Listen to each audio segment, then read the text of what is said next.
Dia menganggap bahwa amal perbuatan yang dilakukan cukup, bahwa amal perbuatannya pasti dihargai dan diapresiasi oleh Allah. Tapi ternyata tidak. Kenapa tidak diapresiasi? Karena dia tidak mengikuti aturan.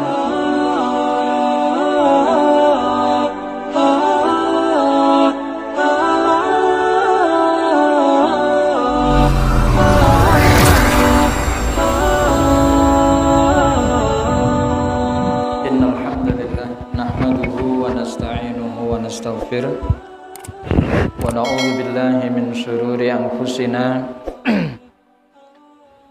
wa min sayyiati a'malina may yahdihillahu fala mudilla lahu wa may yudlilhu fala hadiya lahu asyhadu an la ilaha illallah wahdahu la syarika lahu wa asyhadu anna muhammadan abduhu wa rasuluhu la nabiyya wa la rasulahu ba'dahu. Allahumma salli wa sallim ala nabiyyina wa sayyidina Muhammad sallallahu alaihi wasallam wa ala alihi wa ashabihi wa man tabi'ahum bi ihsanin ila yaumil qiyamati amma ba'd. Rabbi shrah li sadri wa yassir li amri wahlul 'uqdatam min lisani yafqahu qawli.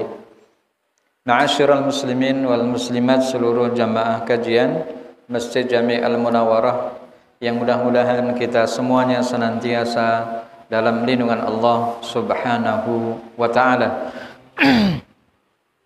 Syukur dengan ucapan alhamdulillahirabbil alamin.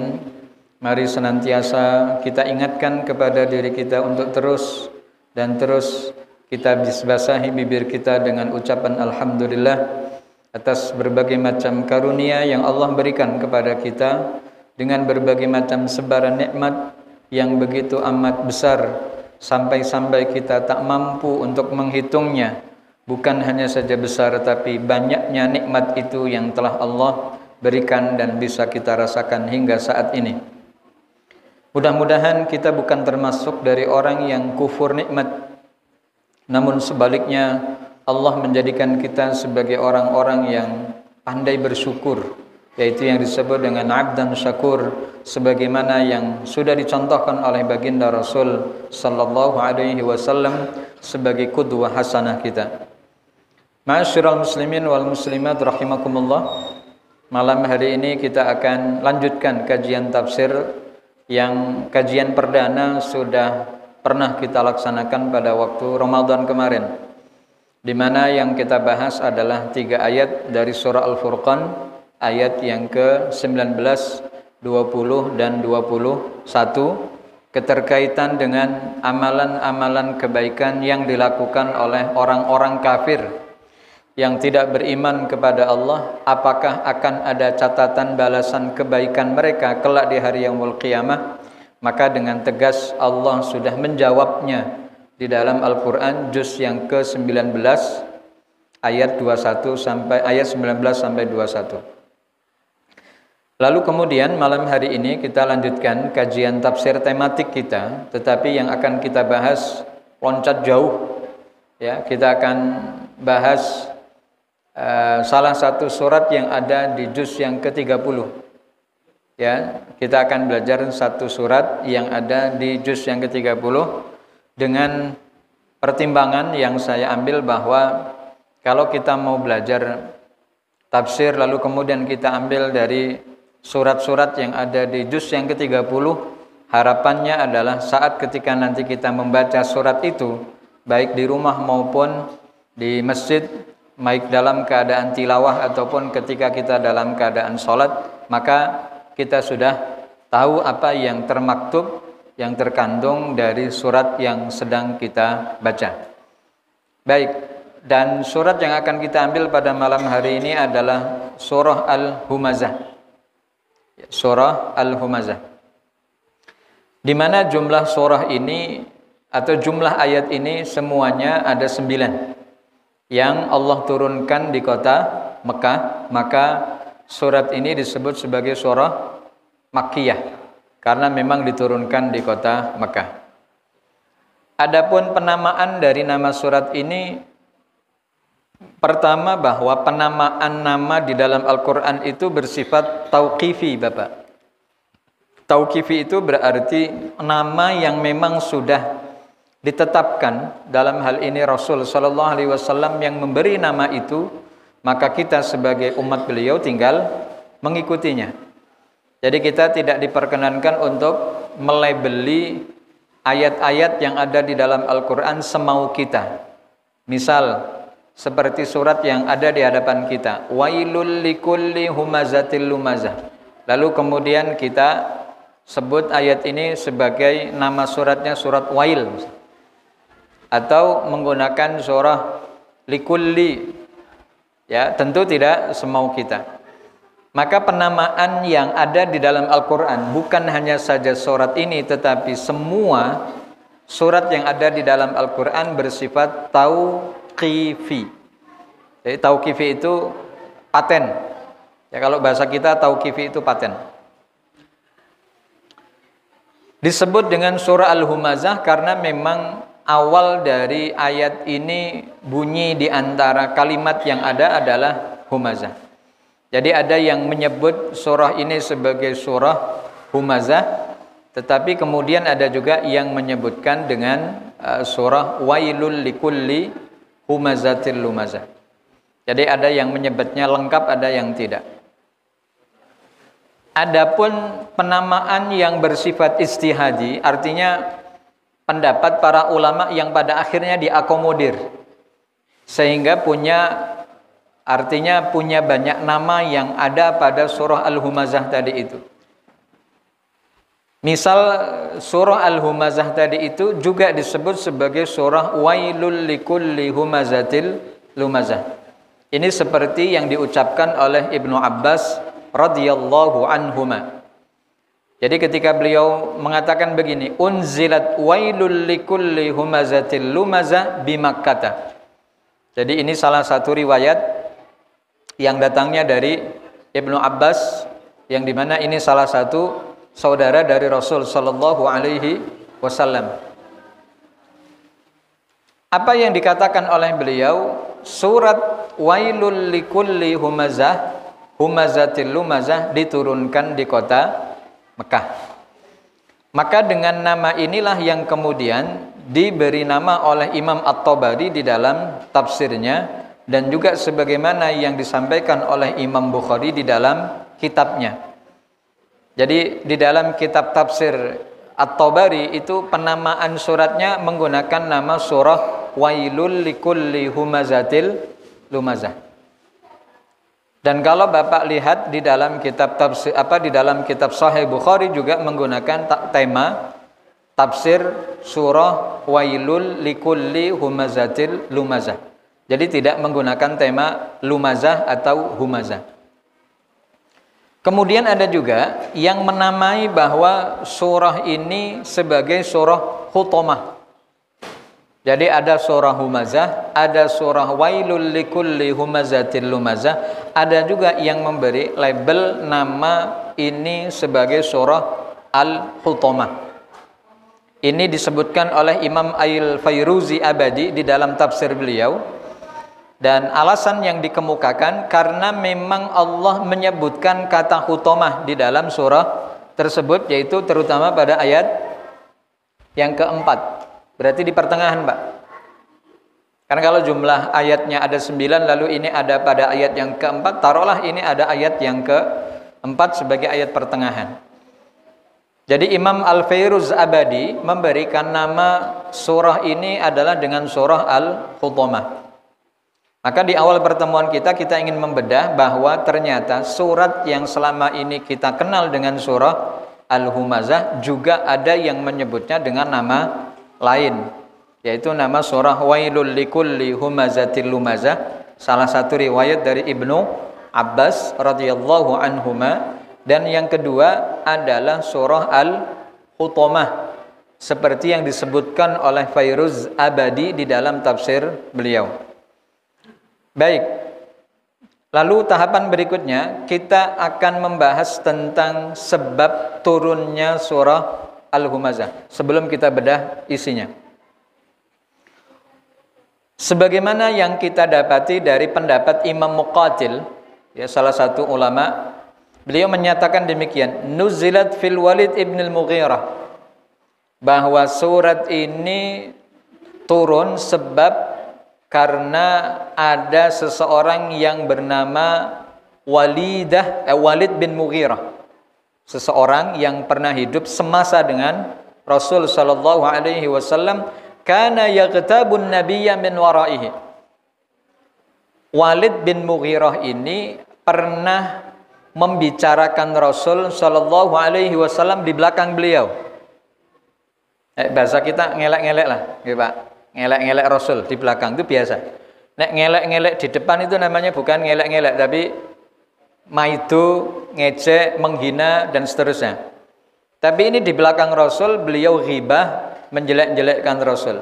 Wa yata'anu alaihi fi wajhihi. Dan kemudian saat ketika bertemu dengan Nabi, beliau, artinya si Walid bin Mughirah ini juga menunjukkan kebenciannya, yaitu dengan cara menghina dan mencaci maki Rasul. Wa ruwiya aidan anna Umayyah bin Khalaf kana yaf'alu dzalik. Lalu dalam riwayat yang lain juga dikatakan bahwa satu orang yang bernama Umayyah bin Khalaf dari kalangan Quraisy juga melakukan tindakan yang sama seperti yang dilakukan oleh Walid bin Mughirah. Jadi di dalam sebab turunnya surat ini disebutkan dua orang, Pak. Yang pertama Walid bin, siapa tadi, Pak? Walid bin Mughirah, sama yang kedua Umayyah bin Khalaf. Ini jenenge rada angel, Pak nggih. Ini kalau disebutkan pakai nama kita mungkin gampang ya. Misal Pak Ijo, Pak Imin, itu mungkin lebih mudah karena pakai bahasa kita. Tapi ini kan pakai nama mereka, nama Arab yang jarang kita gunakan. Tetapi ya perlu kita tahu bahwa sebab turunnya surah Al-Humazah itu karena ada dua orang yang mencaci maki Rasul sallallahu alaihi wasallam, di mana dua orang itu disebutkan oleh Muqatil, yaitu bernama Walid bin Mughirah dan dalam riwayat yang lain adalah Umayyah bin Khalaf. Maka kemudian turunlah surat ini. Wailul likulli humazatil lumazah. Apa artinya, Pak? Celaka bagi para pengumpat dan pencela.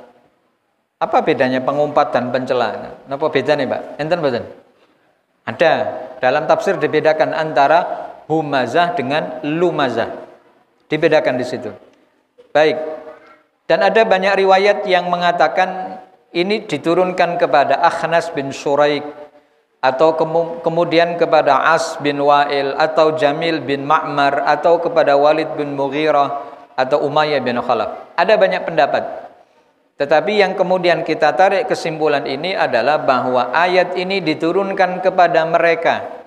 Siapa mereka? Orang yang mencaci maki Rasul sallallahu alaihi wasallam. Baik di hadapan beliau atau tidak di hadapan Rasul sallallahu alaihi wasallam. Baik. Clear, Pak ya? Bahwa Bapak, Ibu, kebanyakan surat dan ayat turun kepada Nabi Muhammad sallallahu alaihi wasallam itu sebab karena kejadian. Walaupun juga tidak menafikan, artinya tidak meniadakan, tidak mengingkari bahwa ayat Quran yang turun itu juga tanpa sebab kejadian.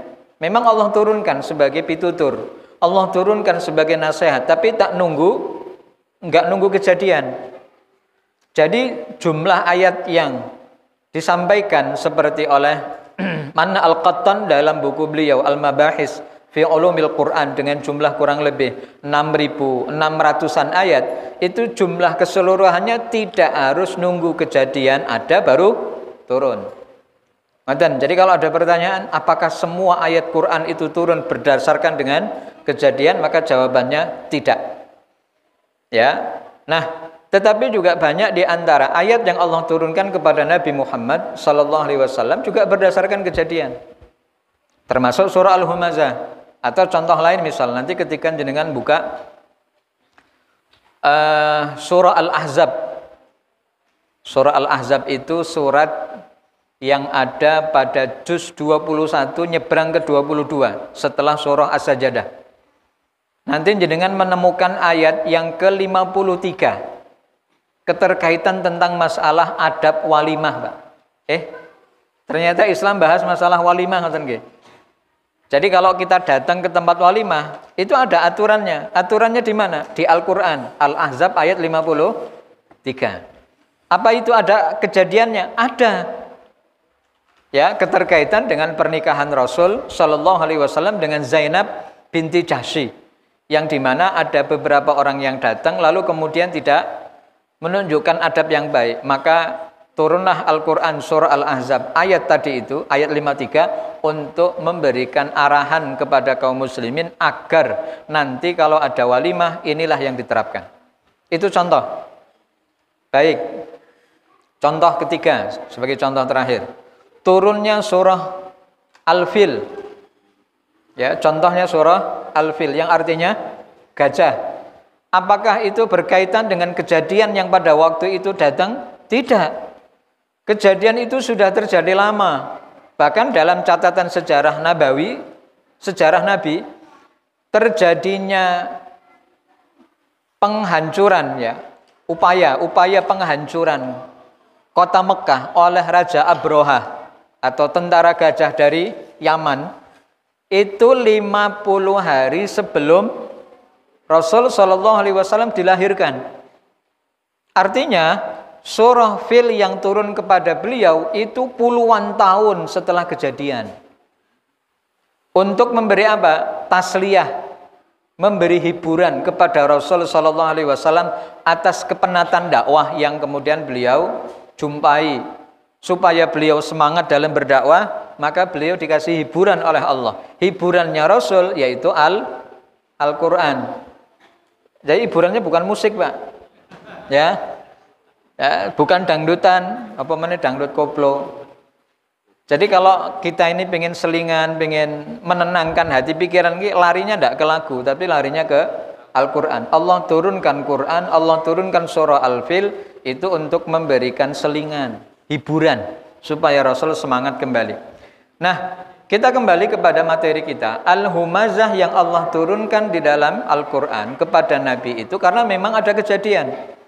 Seperti tadi yang dikatakan Umayyah bin Khalaf, kemudian Walid bin Mughirah, ataupun nama-nama lain yang disebutkan di dalam tafsir keterkaitan dengan Al-Humazah, itu karena memang mereka adalah orang-orang yang berupaya menghalangi Rasul Shallallahu alaihi wasallam. Baik. Ma'asyiral muslimin wal muslimat, a'azakumullah. Selanjutnya kita akan bahas keterkaitan dengan masalah isi kandungan surah Al-Humazah. Yang pertama bahwa saya bacakan tafsirnya. Ja'at suratul Humazah tu'aliju muskilatan khuluqiyatan. Datangnya surah Al-Humazah ini untuk mengobati persoalan-persoalan akhlak secara individu. Bainan nas, di antara manusia. Apa yang perlu ditandani, Pak? Yang perlu diperbaiki, menghilangkan humazah dan lumazah. Apa itu humazah? Oleh para ulama tafsir dikatakan bahwa humazah itu alladzi ya'ibun nasa biqauli.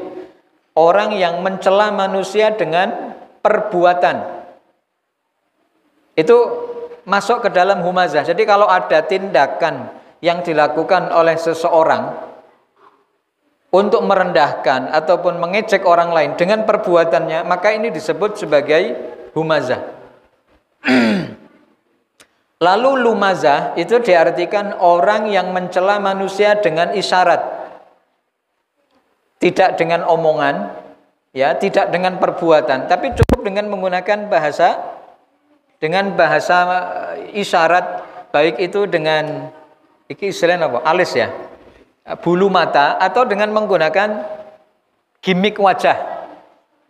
Misal bapak ibu suami istri lagi jalan, ketemu orang yang mungkin kurang pas di hati, lalu ibu ngomong ke bapaknya, Pak, opo kae lho, ngok kae wong kae lho, orang itu ngapa? Nah gitu. Kata gitu. Kalau bahasa kita jemblep, koyo ngono, nah gitu misal. Apalagi ini datang ejekan, walaupun orang itu nggak ngerasa diejek karena di belakangnya diomongin. Itu berarti masuk dalam rangkaian dari celaan Allah kepada golongan orang-orang yang mencela manusia, seperti celaan Allah yang diberikan kepada Walid bin Mughirah dan kawan-kawan. Wong Rasul kok diejek, Rasul kok dihina. Yang ada justru Rasul harus dimuliakan. Itulah cara bagaimana kita mencintai Rasul sallallahu alaihi wasallam adalah dengan memuliakannya. Apa yang perlu diobati? Persoalan akhlak yang secara individu dan bersifat fanatik, Pak. Ini sifatnya fanatik. At-ta'nu fil akharin, yaitu bahasa kita mencela orang lain bil ghibah, dengan cara membicarakan orang tersebut asna'a ghiyabihim, ketika orang itu tidak ada. Au bil aibi, ataupun menyebutkan celah hala hudurihim, ketika orang itu ada di hadapan kita. Kamu jelek, kamu hitam, kamu pendek, kan gitu. Kamu jelek, kamu pendek, kamu kentutan, kamu miskin, kamu hina, kan gitu. Itu namanya apa, Pak? Mencela. Dan mencela dengan menggunakan bahasa verbal itu namanya humazah. Dan Islam betul-betul melarang kita untuk melakukan tindakan yang demikian. Ini disebut persoalan akhlak yang secara individu bibitnya ada pada diri kita masing-masing. Makanya perlu diobati. Bagaimana cara kita mengobati? Pertama, merasa diri kita yang rendah, bukan orang lain yang rendah. Untuk menghilangkan penyakit itu, salah satu upaya yang bisa kita lakukan adalah menjadikan orang lain dalam pandangan kita posisinya jauh lebih tinggi dibandingkan dengan kita. Itu baru tidak akan ada ucapan celaan dan cacian kepada orang lain. Bisa mau apa? Kayak ada orang, Pak, dinasihati malah nyentak. Habis sholat subuh, itu langsung sholat ba'diyah subuh. Diperhatikan gitu oleh salah satu pemuda gitu di pojokan masjid. Selesai diingatkan, Bapak mohon maaf, tadi Bapak sholat apa? Kan supaya menghindari kesalahan beliau klarifikasi dulu. Bapak sholat apa? Sholat ba'diyah subuh. Mulai naik ya, Pak. Karena yang nanya anak muda nih rupanya. Langsung gas gitu. Langsung gaspol gitu. Ba'diyah subuh, Pak. Setahu saya pelajaran yang didapati, Pak, ba'diyah subuh itu enggak ada. Muarah dia. Orang nyambung, Pak. Malah justru jawab, kamu ngomong apa? Saya ini loh, udah haji berkali-kali. Saya ini udah haji berkali-kali. Kamu tahu apa? Apalagi kamu masih muda. Saya ini loh yang tua. Enggak usah diajarin. Maka antara alasan yang disampaikan dengan perbuatan yang ditunjukkan kan sebetulnya nggak nyambung. Ini kan persoalan yang kaitannya dengan ilmu yang tidak mumpuni membackup dari ibadah yang dilakukan. Memang betul yang dikatakan oleh pemuda tadi itu. Tidak ada sholat ba'diyah subuh, sebagaimana tidak ada ba'diyah asar. Tapi yang berkeyel. Inilah yang kemudian disebut dengan apa?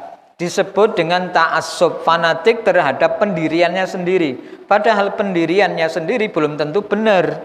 Maka kalau ada orang yang mengkoreksi kita, walaupun pedes, itu baik bagi kita di kemudian hari. Itu yang keterkaitan dengan tu'alij. Surat ini datang ke kita, Pak, ayat pertama untuk memberikan pengobatan kepada kita. Maka betul apa di dalam Al-Quran, apa yang Allah sampaikan. Fa innal Qur'ana syifaa'un wa rahmatun. Quran itu sebagai obat dan juga sebagai rahmat, penyejuk bagi jiwa orang-orang mukmin. Obatnya apa? Ya ini, supaya orang mukmin yang laki-laki dan mukminah yang perempuan itu tidak gampang mencela orang lain. Lah kowe yo ra iso haji tahun iki. Apa kowe gitu. Aku ki lho mangkat tahun iki gitu. Lah wong itu kan masalah regulasi, kalau dikapok-kapok ki lho. Kalau mau berangkat kan semuanya juga pengen berangkat, tapi kan soal regulasi, soal aturan, kemudian soal batasan berapa jumlah porsi haji yang harus diikuti oleh pemerintah Indonesia. Maksimal kita ini hanya dibatasi 200 ribuan karena keterkaitan dengan jumlah muslim di Indonesia, 1 juta per 1 orang. Ada aturannya begitu. Baik, jadi jangan mudah mencela orang lain sebab karena melihat diri kita mulia, diri orang lain hina. Jika itu terjadi, inilah yang disebut dengan bibit kejumawaan yang sudah ada pada diri kita. Baik, selanjutnya ayat ini juga diawali dengan informasi pertama yang Allah sampaikan, al-adzabus syadid, yaitu siksa yang pedih likulli ayyabin ta'anin linnas, bagi mereka yang suka mencela dan bagi mereka yang suka mengumpat, yantaqisul akharin, yang senantiasa mengoreksi kesalahan orang lain, wa yaskharu bihim, dan menghina mereka. Jadi pelajaran yang kita dapati Pak malam hari ini adalah aplikasinya pandai, mudah menghormati, menghargai dan memuliakan orang, lalu jangan sampai merendahkan orang lain hanya sebab karena pandangan kita kepadanya. Karena pandangan kita itu kan pandangan yang zahir, Pak, yang mungkin juga banyak kelemahan. Satu sisi mungkin ada hal yang negatif pada dirinya, tapi beliau punya 5 kelebihan. Masa iya orang dengan 5 kelebihan lalu kemudian 1 kekurangan kita anggap bahwa orang itu adalah orang yang hina? Lalu bagaimana dengan kita? Kita punya 5 kekurangan, lalu dipandang orang hanya 1 kebaikan, lalu dengan 1 kebaikan itu kita dianggap mulia. Di mana fairnya? Mereka memuliakan kita itu karena mereka tidak tahu 5 aib yang Allah tutup. Kan mestinya itu yang kemudian menjadi bahan pembahasan kita, bahwa tak layak bagi kita menghina orang lain sebab karena kita pun sebetulnya jauh lebih hina dibandingkan dengan orang yang dihina. Maka inilah yang kemudian pelajaran pertama yang kita dapati dari surah Al-Humazah. Wailul likulli humazatil lumazah. Wail itu diartikan azab, Pak.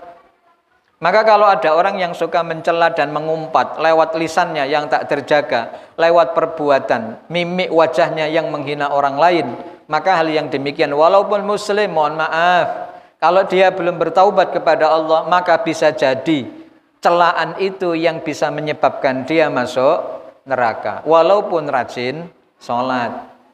Nah, terus Pak hitung-hitungannya, ya Allah ngitung. Amalan sholat dihitung, amal celaannya juga dihitung, semuanya dihitung, lalu kemudian ditimbang. Maka Syekh bin Baz dalam buku beliau yang berjudul Ad-Durusul Muhimmatu li Syarhi Hadil Ummah, timbangan kelak di akhirat itu, beliau katakan a'malun haqiqiyah, amal yang berwujud seperti nyata, Pak. Amal sholat, amal puasa, amal taklim, dan amal-amal kebaikan itu nanti dirupakan dalam bentuk barang, lalu ditimbang berat. Terus kemudian cacian, celaan, ghibah, ghosab, pakai barang punya orang walaupun tidak mencuri, itu dirupakan dalam bentuk barang, lalu ditimbang. Aina rojahat, mana yang unggul, hasanatuhu au sayiatuhu. Kalau ternyata kebaikannya unggul atas keburukannya, berarti afallahu anhu, Allah ngampuni orang itu.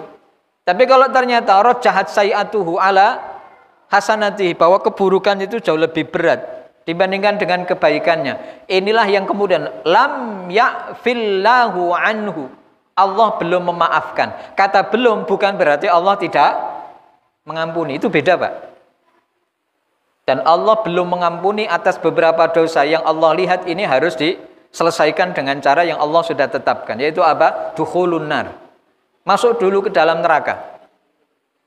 Tetapi kan orang mukmin yang Allah masukkan ke dalam nerakanya, tentu nasibnya berbeda dengan orang kafir. Bedanya jauh banget, Pak. Artinya apa? Saelek-eleke nasib wong muslim, orang Islam, itu cek eneng mendinge, Pak. Gitu. Jadi jenengan ngomong elek-elek ini muslim loh, Pak.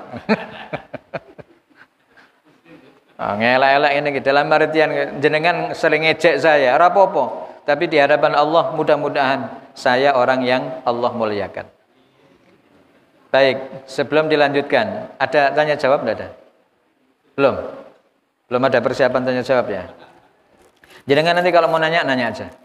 Ya, keterkaitan dengan masalah tafsir Al-Humazah. Bismillah.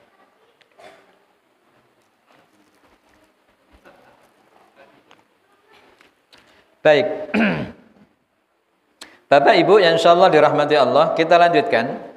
Tafsir yang secara global disampaikan dari surah Al-Humazah itu adalah surat ini adalah surah yang menjelaskan tentang gambaran yang Allah sampaikan keterkaitan dengan suratul laimis saghir nafs, yaitu gambaran tentang orang yang mencela. Alladzi yu'til mala, lalu kemudian dia mendatangkan harta. Fatasaitara nafsahu bihi, lalu dianggapnya bahwa harta yang dimilikinya itu mampu menyelamatkan dirinya dari azab Allah. Coba Bapak Ibu perhatikan. Wailul likulli humazatil lumazah. Lalu dihubungkan alladzi jama'a malan wa 'addadah. Orang yang suka mencela dan mengumpat itu adalah orang, kan gitu. Alladzi jama'a mala wa 'addadah. Orang yang mengumpulkan harta dan terus menghitungnya. Apa korelasi antara ayat pertama dan kedua? Orang yang mengumpulkan dan terus menghitung-hitung harta, itu ciri dari yang pertama sudah Allah sebutkan, yaitu mereka yang menjadikan dirinya seolah-olah mulia dengan harta yang dikumpulkannya. Bahwa dengan mudahnya dia menghina orang lain sebab karena dia terus menumpuk-numpuk harta, dengan mudah dia merendahkan orang lain. Dan itu biasanya terjadi dari orang-orang yang kaya, Pak. Orang yang kaya yang tak paham dengan filosofi harta yang Allah titipkan, dianggap bahwa harta itu adalah harta yang meninggikan derajatnya, harta yang akan merubah segala posisi di hadapan manusia.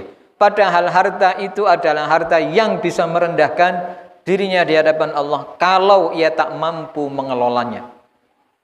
Maka ayat yang kedua itu adalah ayat yang menjelaskan tentang orang yang hubbud dunya, orang yang cinta dengan dunia, dan kemudian seolah-olah harta itu yang akan mampu menolongnya di akhirat.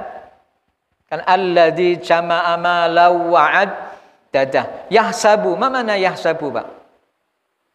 Yahsabu itu diartikan nyono, mengira-ngira. Gitu. Nyono niku ngira-ngira. Yahsabu anna malahu akhladah. Dia mengira bahwa harta yang dikumpulkan dan terus dikumpulkan itu akan mampu mengekalkannya. Ternyata ya boten.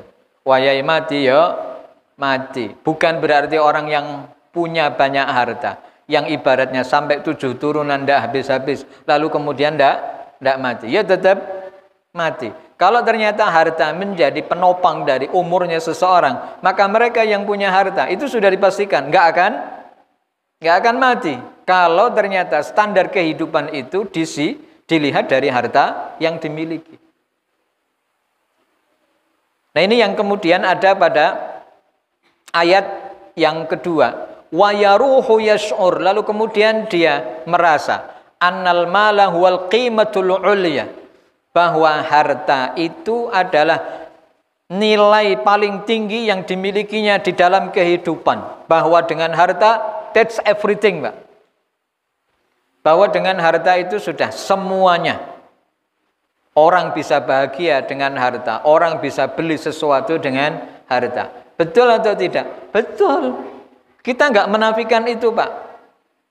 Bahkan kalau di dunia ini, apapun bisa dibeli dengan harta. Jabatan bisa nggak? Bisa. Sampai terjadi jual beli kursi. Kursi, jabatan diperebutkan. Siapa yang menang itu pasti dia yang paling banyak uangnya. Jika terjadi perebutan dengan cara yang tidak sehat, itu berarti siapa yang uangnya paling besar, maka itulah yang menang. Ini yang kemudian menjadikan hedonis, ya, kaum hedonis. Orang yang cinta dengan dunia menganggap bahwa harta itu segala-galanya dan menjadi tolak ukur kemuliaan dan kebahagiaan seseorang. Padahal enggak. Kalau ternyata harta itu menjadi standar, ya, menjadi standar kebahagiaan seseorang, maka tentu akan ada banyak yang orang kita pandang, yang banyak harta, hidupnya bahagia, tapi ternyata enggak. Sampai ada orang yang miliarder, nyewa swalayan, Mbak, mallnya disewa, ditutup, mallnya ditutup, lalu dia sendiri yang belanja, gitu. Saking akeh duit, hari ini tutup. Pokoknya berapa keuntungan hari ini saya cover. Yang penting saya akan puaskan diri saya hari ini belanja. Tapi begitu dia keluar dari mall seharian, ternyata juga nggak bahagia, Pak.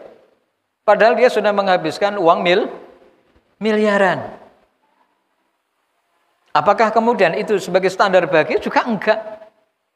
Lalu dia tidak bisa tidur kecuali harus disuntik obat tidur. Apakah itu yang disebut dengan bahagia? Ternyata enggak juga. Kalah jenengan. Sengerai delok bantal nganggur. Pelor.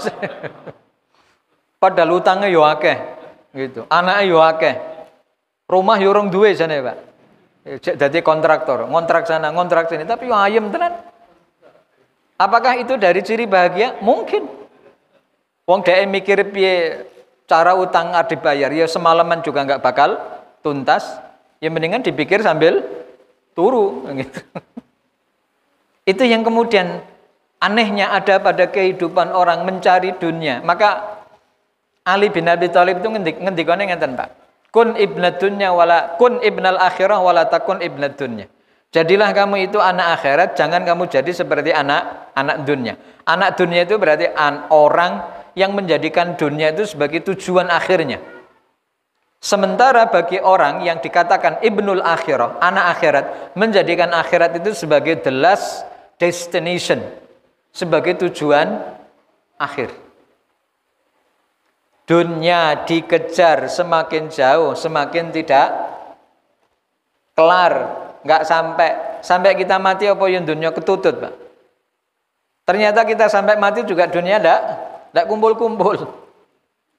Yang pada akhirnya sampai melupakan tanggung jawab dan kewajiban.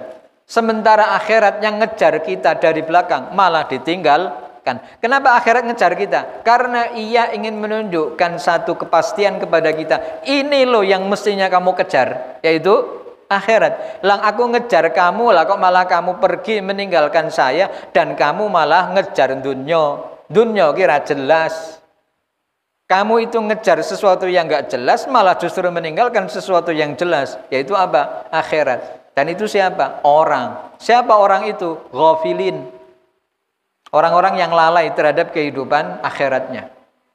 Maka kalau kemudian kita mampu memahami dengan baik tafsir dari surah Al-Humazah, maka menjadikan hidupnya kita di sini sebagai kehidupan mukmin yang bersahaja. Wayai kerja ya kerja, wayai ngibadah ya ngibadah, wayai turu ya turu, wayai nyambut gawe nggo anak bojo ya nyambut gawe nggih anak bojo. Ya gitu aja, jalani terus kehidupan kita. Karena peran kita ya hanya fungsi utamanya adalah ngibadah, Pak, karo Gusti Allah. Kalau sampai pada akhirnya teorinya dibalik-balik, kaidahnya menjadi dibalik-balik, maka tentu hasilnya juga kebalik-balik. Maka ini yang kemudian kita katakan al-qimatul lati tuhawwinu amamaha jami'al qiyam atau qayyim wa jami'il aqdar.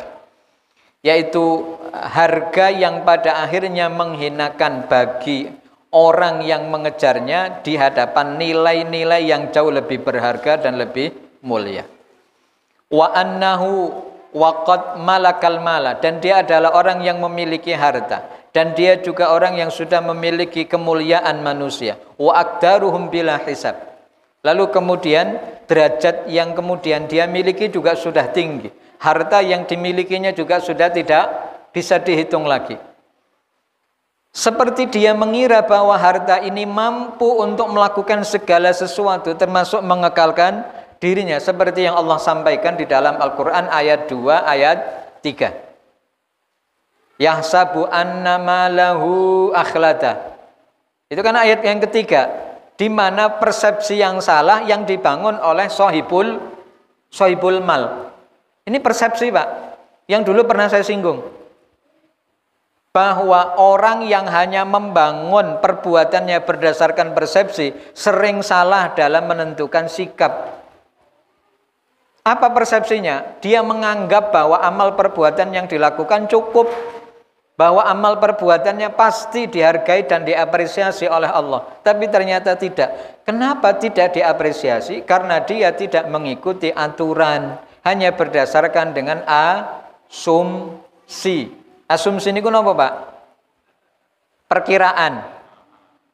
Apa sih bahasa kita nih, Pak? Asumsi ini apa, Pak? Nah, kira-kira moso iyo kan gitu. Allah tidak menghargai saya. Saya kan sudah cukup berbuat baik. Masa kebaikan saya nggak dianggap? Itu kan perkiraan orang, anggapan orang. Lah Allah punya aturan sendiri yang mengatakan kebaikanmu itu akan aku catat, akan aku balas kalau kamu ngikut aturanku. Apa itu aturanku? Yaitu kamu beriman kepadaku baru tak hargai. Lalu kamu nggak menghargai saya. Maka kata Allah, fadhkuruni adzkurukum. Kalau kamu ingat kepada saya, ya saya ingat kepada kamu.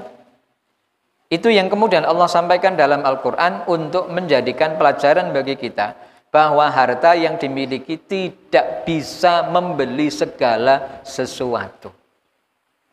Pernah ada cerita, Pak, seorang anak konglomerat yang hartanya itu tadi yang kita katakan tidak akan habis dimakan 7 turunan. Nanti habisnya baru keturunan yang ke-8. Jadi nanti pas keturunan yang ke-8, keturunan yang 8 itu sudah jatuh miskin. Beliau mengatakan apa? Bapak saya itu dinobatkan sebagai orang konglomerat terkaya di Jagat Raya itu nomor sekian.